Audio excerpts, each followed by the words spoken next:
রোজা টোজা রাখতেন না, খালি ঈদের সময় এই ইফতারের সময় মাথায় একটা সাদা কাপড় দিয়ে চোখ বন্ধ করে ইনশাআল্লাহ মাশাআল্লাহ সুবহানাল্লাহ কি বলতেন ও জানে না, উল্টো দিকের লোকও জানে না। আপনি জিজ্ঞেস করুন যে বাবা আপনি এত তো মুসলমানদের সঙ্গে রয়েছে, লাল ঝান্ডার একটা ভোটও নষ্ট হয়নি, লাল ঝান্ডায় যারা যারা ভোট দিয়েছিলেন, লাল ঝান্ডায় যে যে মানুষ ভোট দিয়েছিলেন তারা গর্ব করে বুক চিতিয়ে আজকে মিটিং এ এসেছেন। আর যারা তৃণমূলকে ভোট দিয়েছিলেন, বিজেপিকে ভোট দিয়েছিলেন, হাত কামড়াচ্ছেন। আজকের ঘটনা, আজকে সকালবেলার ঘটনা, বিজেপির নেতা খুন হয়েছে, যিনি খুন করেছেন তিনিও বিজেপির নেতা।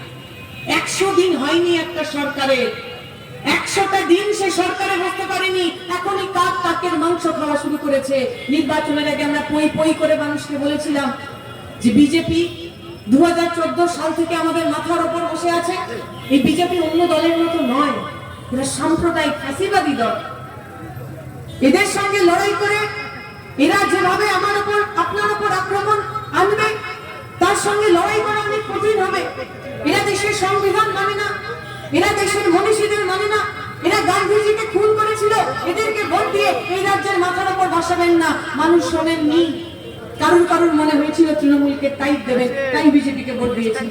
আবার কারুর কারুর মনে হয়েছিল বিজেপি খারাপ, বিজেপি সাম্প্রদায়িক, বিজেপিকে আটকাতে হবে, তাই তৃণমূলকে ভোট দিতে হবে, তৃণমূলকে ভোট দিয়েছিলেন। আর আমরা বলেছিলাম বিজেপিকে দিয়ে তৃণমূল বা তৃণমূলকে দিয়ে বিজেপিকে আটকানো যাবে না। বিজেপি তৃণমূল দুজনকে যদি আটকাতে হয় তাহলে কাস্তে হাতুড়ি তারায় ভোট দিতে হবে, তাহলে লাল ঝান্ডার সঙ্গে থাকতে হবে। একমাত্র লাল ঝান্ডা পশ্চিমবঙ্গের বুকে বিজেপি তৃণমূলকে হারাতে পারে। কেন বলছি আমরা বিজেপির বিরুদ্ধে কথা? কিসের জন্য তৃণমূলের বিরুদ্ধে রাজনীতি করতে গিয়ে এখানে এই যে মানুষজন রয়েছেন, আমাদের কমরেডরা রয়েছেন, তারা বাড়ি ছাড়া থেকেছেন, কিসের কারণে? ব্যক্তিগত আমাদের অসুবিধা আছে, ব্যক্তিগত শত্রুতা আছে। তৃণমূলের নেতারা, বিজেপির নেতারা কখনো আমার ছাগল চুরি করে পালিয়ে গেছিল, তাই আমরা মাইকে দাঁড়িয়ে ওদের বিরুদ্ধে কথা বলি না তো। পশ্চিমবঙ্গের বুকে পশ্চিমবঙ্গের মানুষ রাজদা বলার সময় বলছিলেন হিন্দু, মুসলমান, খ্রিস্টান, শিখ সব মানুষ একসাথে থেকেছেন, বছরের পর বছর, দিনের পর দিন একে অপরের বন্ধু, একে অপরের কমরেড হয়ে উঠেছেন। তেভাগা আন্দোলন হয়েছে, হিন্দু মুসলমান একসাথে হাতে হাত ধরে জমিদারের বিরুদ্ধে লড়াই করেছে। রিফিউজি আন্দোলন হয়েছে, গরিব মানুষ একসাথে লড়াই করেছে। ধর্ম দেখেননি, জাত দেখেননি। বাংলার বুকে, পশ্চিমবঙ্গের বুকে এমন একটা সময় ছিল যে সময় আপনি গরিব খেটে খাওয়া মানুষ না, আপনি বড় লোক জমিদার যোদ্ধার, তার উপর দাঁড়িয়ে ঠিক হতো আপনি কোন রাজনৈতিক দল করবেন। মমতা ব্যানার্জির আসার পর সেটা ভুলিয়ে দিলেন। 11-এর আগে আগে বলা শুরু হলো আপনি মুসলমান হলে অমুককে ভোট করুন, আপনি হিন্দু হলে তমুককে ভোট করুন। ইমাম ভাতা, মুয়াজ্জিন ভাতার নামে ভোট চাওয়া শুরু করা হলো। 34 বছর ধরে আপনারা আমাদের সঙ্গে ছিলেন, কখনো এই লাল ঝান্ডার কোন লোক আপনার বাড়িতে এসে বলেনি আপনি মুসলমান হলে আমাকে ভোট দিন, আপনি হিন্দু হলে আমাকে ভোট দিন, আপনি মতুয়া হলে আমাকে ভোট দিন। বরং গিয়ে বলেছে আপনি যদি গরিব মানুষ হন আপনি আমাকে ভোট দিন, আপনার ধর্ম জাত নির্বিশেষে আমি আপনার সঙ্গে থাকবো। মমতা ব্যানার্জিরা পশ্চিমবঙ্গের বুকে যে পরিচিতির রাজনীতি আদায় করলো, পরিচিতির রাজনীতি কি হলো? এই যে রমজান মাস আসে, রোজা মাস, বহু মানুষ উপোস করে থাকেন। মমতা ব্যানার্জি উপোস করতেন না, রোজা টোজা রাখতেন না, খালি ঈদের সময় এই ইফতারের সময় মাথায় একটা সাদা কাপড় দিয়ে চোখ বন্ধ করে ইনশাআল্লাহ মাশাআল্লাহ সুবহানাল্লাহ কি বলতেন ও জানে না, উল্টো দিকের লোকও জানে না। আপনি জিজ্ঞেস করুন যে বাবা আপনি এত তো মুসলমানদের সম্পর্কে দরদি, একটু আয়াত করে দেখান না, কোরআনের কথা আয়াত করে দেখান, বলতে পারবেন। নির্বাচনের সময় আমরা দেখলাম সাধারণ মানুষ খুশির ঈদে ভালো জামা কাপড় পরে বেরিয়েছে। তৃণমূলের হিন্দু নেতারা, একজন তৃণমূলের ক্যান্ডিডেট প্রার্থী, সে দেখলাম যেখানে পুরুষ মানুষরা নামাজ করছে সেখানেই গুতগাতা মেরে নামাজ করতে লেগে গেছে। কেন করছে? মদন মিত্র কিছুদিন আগে মমতা ব্যানার্জির সঙ্গে ছিল, এখন বিজেপিতে গেছে। সাধারণ মানুষ নর্মাল জামা কাপড় পরেছে। এই প্রচন্ড গরমে মদন মিত্র একটা সাদা সিল্কের পাঞ্জাবি আর ওর সাইজের ডবল টুপি পরে চলে গেছে কামারহাটিতে, লোক দেখানোর জন্য। ওদের মনে হয় লোক দেখানো এই নাটক করলে ভোট চলে আসবে। আর মুসলিম সাধারণ খেটে খাওয়া পরিবারের ছেলে মেয়েদের কথা, তাদের চাকরির কথা। মাদ্রাসা কমিশন পরীক্ষা 2011 সালের পর থেকে আজকে 2026 সাল, একটা পরীক্ষা হয়নি, একটা পরীক্ষা না। আমার বাড়ির যে ছেলেটা মেয়েটা পড়াশোনা করে বাড়িতে বেকার হয়ে বসে আছে, সেই ছেলেটার মেয়েটার কথা বলবেন না? এসএসসি পরীক্ষা, পিএসসি পরীক্ষা, মুসলিম পরিবারের মেধাবী ছেলে মেয়ে পড়াশোনা করে চাকরি পাচ্ছেন না, আপনার রাজনীতিতে তার কথা বলা হবে না?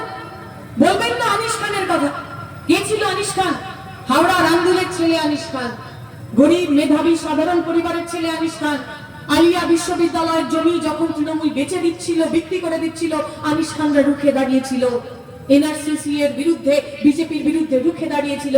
আর সেই আনিস খানকে তৃণমূলের গুন্ডারা বাড়ি থেকে পিটিয়ে খুন করেছিল। কথা শুনেছেন আপনার ওর বাবা সালেম খানের? বৃদ্ধ বাবা বাড়িতে রয়েছে, পুলিশ এসে বন্দুক তাক করেছে বাবার বুকে, বলেছে নড়া যাবে না, চড়া যাবে না। আর দুটো পুলিশ চলে গেছে দোতলায়। কিছুক্ষণ পর আওয়াজ পেয়েছেন বাবা ধপ করে উঁচু থেকে যেন নিচে কিছু একটা পড়ে গেছে। বাইরে গিয়ে দেখছেন নিজের ছেলের নিথর দেহ রক্তে ভেসে যাচ্ছে। যে বাচ্চাকে, যে সন্তানকে জন্ম দিতে দেখলেন, যে বাচ্চাকে, যে সন্তানকে ভূমিষ্ঠ হতে দেখলেন, তার মৃতদেহ নিয়ে বাবা বসে আছে। সিভিক ভলেন্টিয়ারদের হাত জোর করছে যে একটু অ্যাম্বুলেন্স ডাকো, আমার ছেলেটাকে হাসপাতালে নিয়ে যাই। তখনও বুকে প্রাণ আছে, নিয়ে যায়নি কেউ। আমরা বলবো মমতা ব্যানার্জিকে, আমরা বলবো তৃণমূলকে, আপনি নির্বাচনে হেরেছেন কারণ এই আনিস খানের বাবা আপনাদের অভিশাপ দিয়েছিল, যারা আমার ছেলেকে খুন করেছে তারা আর ফিরে আসবে না। আপনারা নির্বাচনে হেরেছেন কারণ আপনারা মইদুল মিদ্দেদের পিটিয়ে মেরেছিলেন। সাধারণ পরিবারের ছেলে মইদুল মিদ্দে চাকরি চাইতে সমস্ত ছেলে মেয়ের পড়াশোনার জন্য নবান্ন অভিযানে গেছিল কলকাতার রাস্তায়, পিটিয়ে খুন করেছেন আপনারা। ভিডিও দেখেছি আমরা, মইদুল বলছে আমি আর বাঁচবনি, এমন মার মেরেছিলেন, শরীরের ভিতরে কোথায় কোথায় কত ক্ষত হয়ে গেছিল। ছবি দেখেছি আমরা। মরে যাবার পর মইদুলের নিথর দেহ বাড়িতে এসেছে, ও ছোট্ট দুটো মেয়ে বাবার বুকের ওপর কাঁদছে, আর বারবার জিজ্ঞেস করছে যে আব্বু চোখ খোলো, আব্বু তুমি তো বলেছিলে কলকাতা থেকে ফিরে এসে আমায় কোলে নেবে, তাই তুমি চোখ খুলছো না কেন, কথা বলছো না কেন? মমতা ব্যানার্জি হেরেছেন কারণ মইদুলের চোখের জল, মইদুলের মেয়ের চোখের জল, সেটা বৃথা হয়নি। আমরা বিজেপিকে বলবো, নির্বাচনে জেতার পর থেকে যেমন আপনারা গরিব মানুষের পেটে লাথি মারা শুরু করেছেন, ট্রেনের ধারে, রেলের ধারে হকার বস্তি উঠিয়ে দিচ্ছেন, গরিব মানুষের বাড়িতে বুলডোজার চালাচ্ছেন। গতকাল আমরা দেখলাম অগ্নিমিত্রা পর বিশাল বড় মন্ত্রী, তিনি মুখে একদম মেকআপ করে, টিপ করে চলে যাচ্ছেন সমস্ত ফুটপাথে। একজন গরিব মা গরম দুধ করছেন বাচ্চাটাকে খাওয়াতে বলে, সেই দুধটা পর্যন্ত ফেলে দিচ্ছে। আমরা বলছি মমতা ব্যানার্জি যেমন 15 বছর পর তাকে যেমন গদিচ্যুত হতে হয়েছিল, পার্টি যেমন তার হারিয়ে গেছিল, আমরা বলছি বিজেপিকে আমরা অত সময়ও দেব না। 5 বছরের মধ্যে আপনাদের এই পালা চালা করবো, 5 বছরের মধ্যে। কারা ভোট দিয়েছিলেন বিজেপিকে? অনেক মানুষ আছেন যারা সাম্প্রদায়িক মানুষ, ঠিক, যাদের মনের মধ্যে ঘৃণা, যাদের মনের মধ্যে বিদ্বেষ, যারা সত্যি একটা নির্দিষ্ট সম্প্রদায় তাদেরকে ঘৃণা করেন, তারা ভোট দিয়েছেন, হতে পারে। কিন্তু তার চেয়ে অনেক বেশি মানুষ বিজেপিকে ভোট দিয়েছিল কিসের আশায়? বিজেপি আসলে নাকি তৃণমূলকে টাইট দেবে, বিজেপি আসলে নাকি তৃণমূলের সমস্ত যত চোর আছে, যত জোচ্চোর আছে, সবকে নাকি জেলে ঢোকাবে। আর আমরা কি দেখলাম? যে শ্রমিক ভট্টাচার্য মাইকে দাঁড়িয়ে নির্বাচনের আগে বলছিলে এই যে এসো না, দূরে কেন, কাছে এসো, বলছিল না? কথা শুনে তখন মনে হচ্ছে যে সিপিএম আর তৃণমূল সম্পর্কে বলছে। সাধারণ মানুষও খানিকটা শ্রমিকের কথায় ভোট দিয়েছিল বিজেপিকে। এখন নির্বাচন চলে যাবার পর মানুষ বুঝতে পারছে শ্রমিক আসলে ওটা আমাদেরকে বলছিল না, ওটা জুন মাইয়াকে দেখে বলছিল এসো না, অত দূরে কেন, কাছে এসো। তৃণমূলের গুন্ডা, তৃণমূলের চোর, তৃণমূলের ডাকাত, তাদের দেখে বলছিল দূরে কেন, কাছে এসো।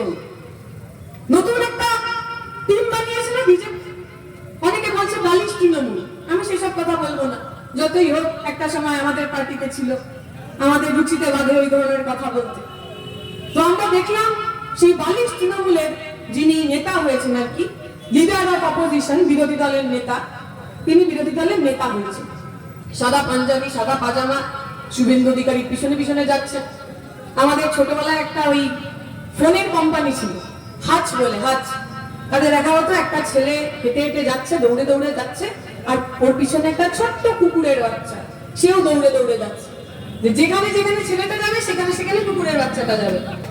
বলা হতো যে আমাদের নেটওয়ার্ক সেখানে সেখানে যাবে যেখানে আপনি যাবেন। আমরা দেখলাম অ্যাসেম্বলির মধ্যেও ওরকম অবস্থা, যেখানে যেখানে শুভেন্দু সেখানে সেখানে ঋতব্রত। এমন তার ফলো করার অবস্থা, এমন সে পিছনে পিছনে যাচ্ছে, নমস্কার করতে করতে প্রায় সরকারের দিকে চলে যাচ্ছিল। শুভেন্দু আটকে যে এখন না, এবার তুমি ডান দিকে যাও, একটু পরে এসো। এই হচ্ছে লিডার অফ অপোজিশন, বিরোধী দলের অবস্থা। আবার গত এক সপ্তাহ আগে দেখলাম উনি ওরকমই পিছন পিছন যাচ্ছিলেন, শুভেন্দু গিয়ে একটা চেয়ারে বসেছেন, ঋতব্রত ব্যানার্জি পারলে প্রায় শুভেন্দুর কোলে বসে যায়, শুভেন্দু কোন রকমে আটকেছে, বাবা এত কাছাকাছি বসিস না, একটুখানি দূরে বস। তাহলে একটা গণতন্ত্রের বিরোধী দলের অবস্থা যদি এরকম হয়, তাহলে গণতন্ত্র চলে? ফিরহাদ ববি হাকিম মমতা ব্যানার্জির 1 নম্বর লোক ছিল, মমতা ব্যানার্জির ডান হাত ছিল, অ্যাসেম্বলিতে বক্তৃতা দিচ্ছেন, বক্তৃতা দিতে উঠেছেন, বিজেপির লোকজন চেঁচামেচি করছে, ফিরহাদ ববি হাকিম বলছে আরে আমি তো তোমাদের হয়ে কথা বলছি, আমাকে বলতে দাও। বিরোধী দল নেতা, বিরোধী দলের চিফ হুইপ, যে সাধারণ মানুষগুলো বিজেপিকে হারানোর জন্য আপনাকে ভোট দিল, আপনার লজ্জা করে না বিজেপির পা ছাড়তে? যে সাধারণ মানুষগুলো আপনাদের উপর ভরসা করে বিজেপিকে আটকাতে তৃণমূলকে ভোট দিল, আপনাদের লজ্জা করে না? আরেকজন ছিলেন এই দক্ষিণ 24 পরগনা যাদবপুরের এমপি, কি নাম জানো? সায়নী ঘোষ। সায়নী ঘোষ এটা গান গাইতেন না, এমনি গাইতেন না, মুসলিম এলাকায় গিয়ে গাইতেন, কি না দে দে পাল তুলে দে। এমন পাল তুলেছে যে তৃণমূল থেকে বিজেপির কোলেতে চলে গেছে, এমন পাল তুলেছে। নির্বাচনের আগে এমন ঘুরে বেড়াচ্ছে, সাদা শাড়ি, সাদা হোয়াইট চপ্পল, মাথায় একটা ছোট খোপা, মানে মনে হচ্ছে পুরো মমতা ব্যানার্জির লাইট, মমতা ব্যানার্জির ছোট বোন এসছে। এমন ভাষণ দিচ্ছে যে মনে হচ্ছে মমতা ব্যানার্জি মুখ্যমন্ত্রী হবে না, প্রধানমন্ত্রী, রাষ্ট্রপতির উপরে যদি কিছু থাকে ইউনাইটেড নেশনস এর জাতিসংঘের প্রেসিডেন্ট হয়ে যাবে, এমন আব্বাব। আর নির্বাচনের পরে কি হলো, চৌঠা মের পর হঠাৎ করে দেখলাম শাড়ি ঠাড়ি এখন সব চলে গেছে, এখন জিন্সের প্যান্ট, গেঞ্জি, মাথায় টুপি, চশমা পরে সে বলছে না আমি আজকে থেকে আর তৃণমূলে নেই। কিরকম গদ্দার ভাবুন। মমতা ব্যানার্জির সঙ্গে আমাদের অনেক ধরনের সমস্যা আছে, মমতা ব্যানার্জির তৃণমূলের সঙ্গে আমাদের অনেক রাগ আছে, কিন্তু এই কথাও আমরা মানি মমতা ব্যানার্জি না থাকলে এই সায়নী ঘোষ, ঋতব্রত ব্যানার্জির পঞ্চায়েতের মেম্বার হওয়ার যোগ্যতা ছিল না, কাউন্সিলর হওয়ার যোগ্যতা ছিল না, তৃণমূলের দয়ায় এরা সব নেতা হয়েছে। আর যখন পার্টির খারাপ অবস্থা তখন লেজ গুটিয়ে বিজেপিতে চলে গেছে। যারা বিপদের দিনে নিজের পার্টির সঙ্গে দাঁড়ায় না, তারা বিপদের দিনে আপনাদের সঙ্গে দাঁড়াবে? রচনা ঘোষ হুগলির এমপি, তাকে জিজ্ঞেস করেছে যদি মমতা ব্যানার্জি জিততেন তাহলে কি করতেন, বলতেন তাহলে বিজেপিতে যেতাম না, তাহলে তৃণমূলেই থেকে যেতাম। কতটা জোচ্চোর, কত খারাপ মানুষ, কতটা আদর্শবিহীন, আদর্শচ্যুত হলে এই ধরনের কথা বলা যায়। এদের দিয়ে বাংলা চলবে না। রচনা ব্যানার্জি দিদি নাম্বার 1 টিভিতে করতে পারেন, সায়নী ঘোষ টিভিতে সিরিয়াল সিনেমা করতে পারেন, কিন্তু রাজনীতি করা আর মুখে ফেস পাউডার মেখে অভিনয় করা এক জিনিস না। রাজনীতি করার জন্য রোদে পুড়তে হয়, জলে ভিজতে হয়, ঘামে ভিজতে হয়, রক্ত ঝরাতে হয়, তাহলে নেতা তৈরি হয়, সাজগোজ করে নেতা হয় না। তো বসে আছে এখানে পিছনে যারা বসে আছেন, টিভিতে দেখায় না হয়তো, প্রতিদিন সন্ধ্যাবেলা এদের বাড়িতে বুম পৌঁছে যায় না, কিন্তু এই এলাকার সাধারণ গরিব খেটে খাওয়া মানুষ জানেন প্রচন্ড দুঃখের দিনে, প্রচন্ড দুর্দশার দিনে, তৃণমূলের প্রচন্ড মারের মুখে যদি কেউ লাল ঝান্ডাকে আগলে রেখেছিল, বাঁচিয়ে রেখেছিল, তারা এই পিছনে বসা মানুষগুলো, তাদের শিরদাঁড়া বিক্রি হয়নি, তাদের টাকা দিয়ে কেনা যায়নি, তাদের ভয় দেখিয়ে বাড়িতে বসানো যায়নি। আমরা গর্ব করে বলি আমরা এই পার্টিটা করি। 2011 সাল থেকে আমরা সরকারে নেই। অনেক লোকে বলেছিল সিপিএম শূন্য হয়ে গেছে, তৃণমূল বলেছিল আমাদের নাকি দূরবীন দিয়ে দেখা যাবে না, এমন অবস্থা হয়েছে নিজেকে দূরবীন দিয়ে দেখতে পাচ্ছে না। নির্বাচনের আগে তৃণমূলের নেতারা পাড়ায় পাড়ায় বলেছিল যে নির্বাচনের পর ডিজে বাজবে, বলেছিল না সবার বাড়িতে নাকি ডিজে বাজাবে। ওদের বাড়িতে এমন ডিজে বাজিয়েছে যে নিজেরাই এখন আর রবীন্দ্রসঙ্গীতও শুনতে পাচ্ছে না, সব কান বন্ধ করে বাড়িতে বসে আছে। আমরা বলছি যে মানুষ আমাদের কথা শুনতে পাচ্ছে। আপনি এর আগে কাকে ভোট দিয়েছেন আমাদের জানার দরকার নেই। আপনি তৃণমূলকে ভোট করুন, অন্য কাউকে ভোট করুন, কিন্তু এইবার যাদের সঙ্গে আমাদের লড়াই, যে বিজেপির সঙ্গে আমাদের লড়াই, সেখানে এই সমস্ত কিছু দেখলে হবে না। কে বিজেপি, কোন বিজেপি? নির্বাচনে জেতার পর শুভেন্দু অধিকারী মাইকে দাঁড়িয়ে বললেন, মাইকে দাঁড়িয়ে যে মুসলমানরা আমাকে ভোট দেয়নি, তাদের কাজ আমি করব না। বলা যায় গণতান্ত্রিক ধর্ম নিরপেক্ষ দেশে একথা বলা যায়? যে সংবিধান ছুঁয়ে আপনি মুখ্যমন্ত্রী হলেন, সেই সংবিধান ছুঁয়ে সংবিধান বিরোধী কথা বলা যায়? কলকাতার বুকে মানিকতলা এলাকা, বেলেঘাটা এলাকা একটা বস্তি রয়েছে, যে বস্তির গরিব মানুষগুলো খালি মুসলমান বলে, যাতে মুসলমান বলে ওদের জল দিচ্ছে না। ওখানকার এলাকার যিনি বিজেপি এমএলএ তিনি বলেছেন মুসলমানরা আমাদের ভোট দেয়নি, এখানে আমি কাজ করবো না। বলা যায় কথা? মাইকে দাঁড়িয়ে ওরা বলছেন সংবিধানের বিরোধী কথা, মাইকে দাঁড়িয়ে ওরা কারণ ভারত মানে তো জনগণ মনে অধিনায়ক জয় হে, ভারত ভাগ্য বিধাতা, যেখানে হিন্দু, মুসলমান, খ্রিস্টান, পারসি সমস্ত মানুষ একসাথে ভারত বানিয়েছেন। যারা সেই ভারতের জনপ্রতিনিধি হয়ে ভারতের মানুষের বিরুদ্ধে কথা বলে, তাদের চেয়ে বড় দেশদ্রোহী, তাদের চেয়ে বড় দেশ বিরোধী কেউ আছে নাকি? মাঝে মাঝে কথায় কথায় আমাদের বলে, এখন নতুন নাটক হয়েছে দেখবেন, যেখানে যেখানে আমাদের মিটিং মিছিল হচ্ছে, বিজেপি গিয়ে সেখানে এসে বলছে যে সিপিএম সব দেশ বিরোধী স্লোগান দেয়, সিপিএম কে মিটিং করতে দেওয়া যাবে না। আরে আমাদের কথা পরে বলবি, আগে নিজের বাপ ঠাকুরটাকে জিজ্ঞেস করে আয়, একটা আরএসএস এর নেতা স্বাধীনতা সংগ্রামে কোথাও শহীদ হয়েছিল কিনা জিজ্ঞেস করে আয়।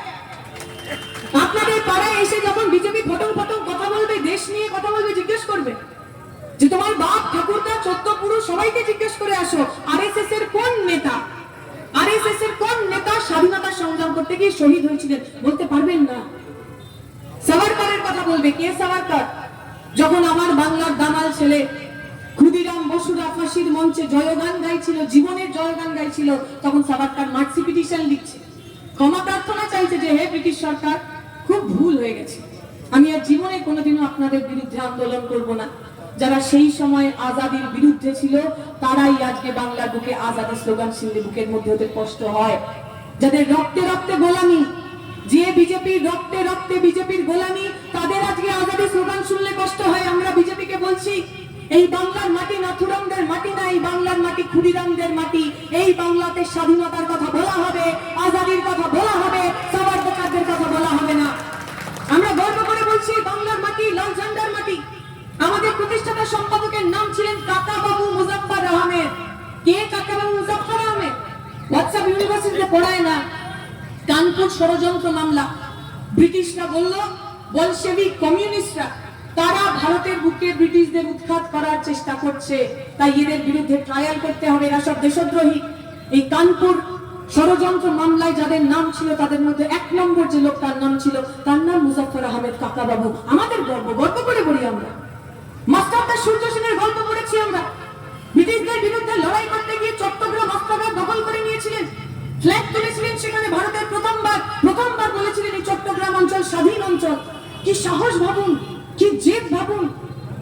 সেই চট্টগ্রাম অস্ত্রাগার দখলের যিনি স্ট্র্যাটেজিস্ট ছিলেন, যিনি পরিকল্পনা করেছিলেন, সেই ভদ্রলোকের নাম ছিল গণেশ ঘোষ। গণেশ ঘোষ 14 বছর জেলের মধ্যে ছিলেন, আর জেল থেকে বেরিয়ে এসে কোন পার্টি করেছিলেন জানেন? এই যে পার্টির ঝান্ডা আমার আপনার পিছনে রয়েছে, কাস্তে হাতের তাতে আঁকা রয়েছে, গণেশ ঘোষ সিপিএম এর নেতা ছিলেন, এমএলএ ছিলেন, এমপি ছিলেন। সেই লাল ঝান্ডার পার্টিকে যারা দেশকে স্বাধীন করার জন্য জেলে গেল, যারা দেশকে স্বাধীন করার জন্য খুন হতে গেছিল, তাদেরকে এই সাভারকরের 5 আটা দালালরা শেখাবে কোনটা আসল দেশাত্মবোধ আর কোনটা নকল দেশাত্মবোধ। আমরা পরিষ্কার করে বলছি, এই বাংলার মাটি নেতাজি সুভাষচন্দ্রের মাটি। নেতাজি সুভাষচন্দ্র দেখিয়ে গেছেন শ্যামাপ্রসাদ মুখার্জি যখন মিটিং করতেন কিভাবে সেই মিটিং ঢোলঢুল করতে হয়। নেতাজি সুভাষচন্দ্র বসু আমাদের শিখিয়ে গেছেন যে এই বাংলার বুকে নেতাজির পতাকা উড়বে, কোন শ্যামা পতাকা উড়বে না, কোন শ্যামাপ্রসাদ মুখার্জিরা উড়বে না। যারা বাংলাকে ভাগ করতে চান, যারা বঙ্গভঙ্গ করে বাংলাকে ভেঙেছেন, তাদের কোনো জায়গা বাংলার মাটিতে নেই। এই বাংলা আমার আপনার বাংলা, এই বাংলা লালনের বাংলা, চৈতন্যের বাংলা। কে চৈতন্য? আমরা বলি ভারতবর্ষের প্রথম সাম্যবাদী। চৈতন্য এমন একজন মানুষ ছিলেন যিনি প্রথমবার বাংলার বুকে মিছিল করেছিলেন। বলেছিলেন আপনি গরিব হন, আপনি অস্পৃশ্য হন, আপনি দলিত হন, আপনি মন্দিরে যেতে পারবেন না, এমন কথা আপনাকে কেউ বলতে পারবেন না। আপনার মনের মধ্যে ভক্তি থাকতে হবে, আপনার মনের মধ্যে প্রেম থাকতে হবে, আপনার মনের মধ্যে ভালোবাসা থাকতে হবে, তবেই আপনি ঈশ্বর পাবেন। কোন লালন? লালন ফকির। আজ সমস্ত ডায়লগ দেয় বিভিন্ন লোকজন, मैं फकीर हूँ, झोला उठाऊंगा, झोला लेके चल दूंगा। তারা জানেই না ফকির মানে কি। ওই তো লালন ফকির। ফকির জীবনের সমস্ত আশা, জীবনের সমস্ত ডিজায়ার, জীবনের সমস্ত ভালোবাসাকে নিয়ে মুক্ত হয়েছিলেন। গরিব মানুষের কথা বলতেন, জাত পাতের বিরুদ্ধে কথা বলতেন, হিন্দু মুসলমানের একসাথে থাকার কথা বলতেন। এই বাংলার মাটি তো লালনের মাটি, এই বাংলার মাটি চৈতন্যের মাটি। এই বাংলাতে, এই বাংলার মাটিতে আমরা সাম্প্রদায়িক রাজ হতে দেব না। এই বাংলার মাটি রোকেয়ার মাটি। বেগম রোকেয়া সাখাওয়াত হোসেন মেয়েদের জন্য প্রথম স্কুল খুললেন যিনি, সাখাওয়াত মেমোরিয়াল স্কুল। এখনো কলকাতায় ছেলে মেয়েরা পড়ে সেখানে। এই বাংলার মাটি বিদ্যাসাগরের মাটি, যে বিদ্যাসাগর আমাদের মেয়েদের জন্য, পিছিয়ে পড়া শূদ্র পরিবারদের জন্য স্কুল খুললেন। এই বাংলার মাটি তো রবি ঠাকুরের মাটি, নজরুলের মাটি। যে রবি ঠাকুর, এই কিছুদিন পর রাখি বন্ধন দিবস হচ্ছে, যখন একদিকে শ্যামাপ্রসাদ মুখার্জিরা বঙ্গভঙ্গ করার দাবি জানাচ্ছেন, তখন বঙ্গভঙ্গের বিরোধিতায় রবি ঠাকুর হিন্দু মুসলমানের হাতে রাখি পরিয়ে দিচ্ছেন। এই বাংলার মাটি রবি ঠাকুরের মাটি, সাভারকার শ্যামাপ্রসাদের মাটি নয়। এই বাংলার মাটি নজরুলের মাটি, যিনি লিখলেন কান্ডারি হুঁশিয়ার, কান্ডারি বলে ডুবিছে মানুষ। তার জাত প্রশ্ন করার, তার ধর্ম প্রশ্ন করার, সেই প্রশ্ন করাকে যিনি নাকচ করে দিলেন, যিনি লিখলেন আমরা একই বৃন্তে দুইটি কুসুম, হিন্দু